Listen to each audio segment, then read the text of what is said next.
कैवल्य उपनिषद। कैवल्य उपनिषद एक आकांक्षा है परम स्वतंत्रता की। कैवल्य का अर्थ है ऐसा क्षण आ जाए चेतना में जब मैं पूर्णतया अकेला रह जाऊं, लेकिन मुझे अकेलापन न लगे, एकाकी हो जाऊं, फिर भी मुझे दूसरे की अनुपस्थिति पता न चले, अकेला ही बचूं तो भी ऐसा पूर्ण हो जाऊं कि दूसरा मुझे पूरा करे, इसकी पीड़ा न रहे। कैवल्य का अर्थ है केवल मात्र मैं ही रह जाऊं, लेकिन इस भांति हो जाऊं कि मेरे होने में ही सब समा जाए, मेरा होना ही पूर्ण हो जाए। अभिप्सा है ये मनुष्य की, गहनतम प्राणों में छिपी अभिप्सा।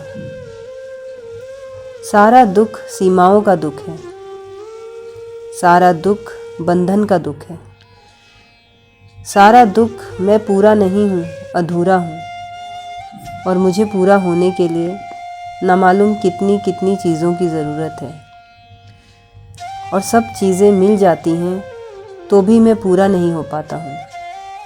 मेरा अधूरापन कायम रहता है। सब कुछ मिल जाए तो भी मैं अधूरा ही रह जाता हूँ। तो एक आकांक्षा मनुष्य के भीतर जगी, जिसे हम धर्म कहते हैं, कि कहीं ऐसा तो नहीं कि मैं जिन चीज़ों को पाने चलता हूँ उनको पा लेने पर भी जब पूर्णता नहीं मिलती है तो उन्हें पाने की यात्रा ही व्यर्थ और गलत हो। तो फिर कोई और मार्ग खोजा जाए जहाँ मैं वस्तुओं को पाकर पूरा नहीं होता, बल्कि मैं ही पूरा हो जाता हूँ, और तब किसी वस्तु की कोई ज़रूरत नहीं रह जाती। जब तक मेरा सुख दूसरे पर निर्भर है तब तक मैं दुखी रहूँगा। जब तक मैं किसी भी काम में दूसरे पर निर्भर हूँ तब तक मैं परतंत्र हूँ, और परतंत्रता में आनंद नहीं हो सकता। अगर हम सारे दुखों का निचोड़ निकालें तो पाएंगे परतंत्रता, और सारे आनंद का सार फूल जो है वह है स्वतंत्रता।